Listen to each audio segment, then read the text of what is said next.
Tonight on News Prime, ASU calls on federal government to halt creating more universities, fix existing ones. In business, Pension Commission targets 80 million informal workers through personal pension plan.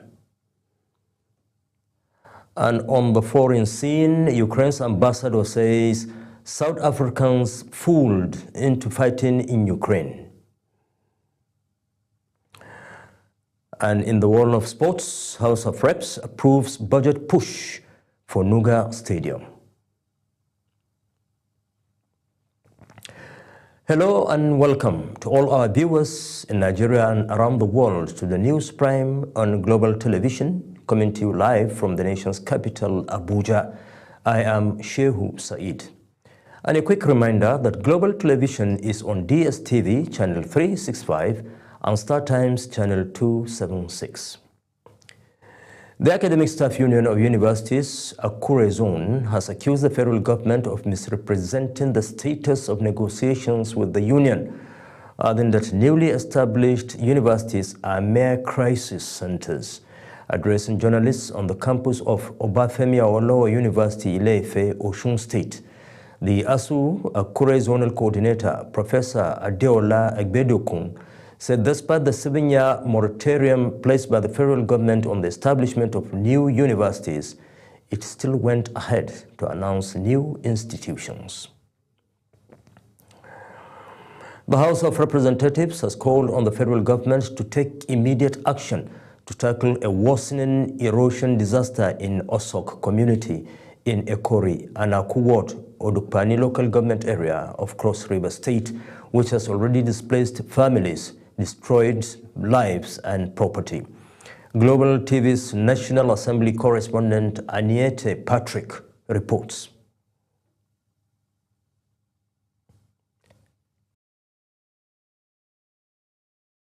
Odukpani local government area in Cross River State, where advancing soil erosion and landslides have continued to wash away homes, farmlands, and even natural streams that once sustained residents.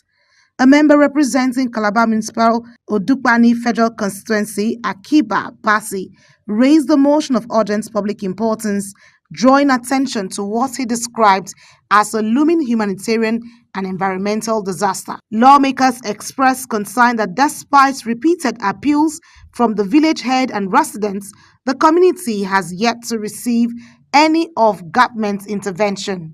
The House also resolved that to mandate the Committee on Environment and National Emergency Management Agency to visit the affected area, engage stakeholders and report within 4 weeks for further legislative action. The motion, which received unanimous support on the floor, urged the Federal Ministry of Environment and the Ecological Fund Office to immediately assess the level of damage and include the community in its intervention programs. In another development, the House of Representatives underscored the need for the federal government to reduce the price of fertilizer and other farm inputs. The resolution was passed following the adoption of a motion sponsored by Yusuf Galambi, who expressed grave concern over the hike in the price of fertilizer. In his lead debate, Galambi explained that farming is vital for food security and economic growth, which relies heavily on fertilizers and other farm inputs for its sustenance. Federal government has taken steps towards regulating food prices, but the price of food in the market is not standing alone because it is a combination of other factors with fertilizer and other farm inputs. To this end, the lawmakers urged the federal government through the Federal Ministry of Agriculture and Food Security to do everything possible to reduce the price of fertilizer and other farm inputs. From the National Assembly, Aniete Patrick reporting for Global TV News. Concerns about vote buying continue to dominate conversations as Nigeria edges closer to future elections. Many citizens say the practice is now more brazen and needs urgent attention. Global TV correspondent Zahrau Nasir reports on growing public frustration and the calls for stronger action. What buying is an election campaign violation that occurs in many countries, which undermines the integrity of electoral processes and is detrimental to democratic governance. On the streets of Abuja, Nigerians are voicing deep worry over the rising trend of vote buying.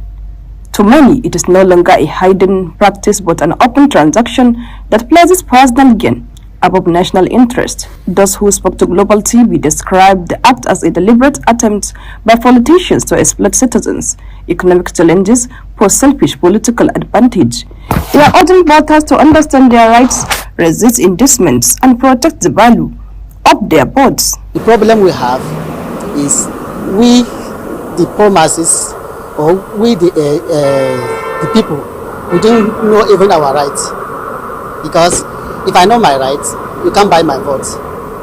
As a youth, sometimes hunger, we forget what will happen next than what will just happen now. Stopping it, well, it depends. Nigerian politics is one politics that we don't know how to fix it. But the politicians, they know what to do about this. They should stop vote buying and let's be civil in whatever thing we are doing. Our politicians are the most selfish set of people, and I don't think in the nearest future they will be willing to change. It's an attitudinal thing. James Ugochukwu, Regional Executive General Secretary of the West African Civil Society Forum, says the persistence of vote buying is tied to poverty and worsening economic hardship. He explains that unless citizens are properly sensitized, especially at the grassroots, vote buying will continue to thrive. Because a lot of Nigeria actually this depraved. If they know that they can get money that can buy them food for that particular day, or can even give them food for some couple of days, actually they will be susceptible to that kind of vote buying. He also emphasized that security agencies must remain neutral and courageous enough to go after anyone involved in the act. According to him, credible elections cannot be achieved if law enforcement is compromised or selective in its operations. Zahra Nasser, reporting for Global TV News. The 2023 presidential candidate of the African Democratic Congress, ADC, Dumebi Kachikwu, has called on Nigerians to support the Minister of the Federal Capital Territory in his drive to rid the FCT of land grabbing and illegal land takeover. The report. The 2023 presidential candidate of the African Democratic Congress, Dumebi Kachikwu, criticized the attacks directed at the minister, describing them as unfair and dangerous for the rule of law. He says defending illegalities must not be encouraged. They finally believe they have the minister where they want him, defenseless. Today, I weep for Nigeria because we are becoming a nation of people fueled by hate of anything government. The righteous indignation of this vocal minority calling for the minister's head is simply unacceptable to any right-thinking person. According to him, if the same actions were taken by another minister, the public reaction would not be this intense, raising questions about whether the backlash is truly about justice or driven by personal sentiment. He also faulted the minister's colleagues for failing to publicly support him during the controversy and urged President Bola Tinubu to take a clear stand on the matter. The narrative would have been different if a different minister was involved in this drama. Absolutely yes. We will all see the fact that the minister was provoked into calling the officer a fool, and the officer was also provoked into calling police officers bloody policemen. He added that if the minister does not receive the needed political backing, he should consider resigning rather than presiding over a system that undermines law and order. Ubong Usoro for Global Television News. It was an atmosphere of nostalgia, laughter, and heartfelt connection as the Federal Government Girls College, FGGC, Owerri Old Girls Association class of 1980, fondly called the Vivacious Icons, held their grand reunion and anniversary celebration in Abuja. The event, which brought together accomplished women from various parts of Nigeria and abroad, was more than just a reunion. It was a celebration of friendship, resilience, and shared memories built over 4 decades ago within the walls of FGGC Owerri. Global TV's correspondent Ogochukwu Mobuno completes the report. It was a colorful homecoming for proud alumni of FGGC Owerri, class of 1980, who converged to mark the 45th anniversary since graduating from one of Nigeria's foremost unity schools. The class of 1980, who are fondly called vivacious icons, celebrated the legacy of the college in shaping accomplished women in leadership, education, public service, and enterprise across the country and beyond. The president of the Old Girls Association class of 1980, Carol Alex Uzoma, described the reunion as a moment of gratitude and rededication to the values of discipline, unity, and excellence that define the FGGC spirit. We are here for our global reunion. Our girls are coming from all over the world for our shared memories, for what we hold dear, for what Federal Government Girls College will relate to us.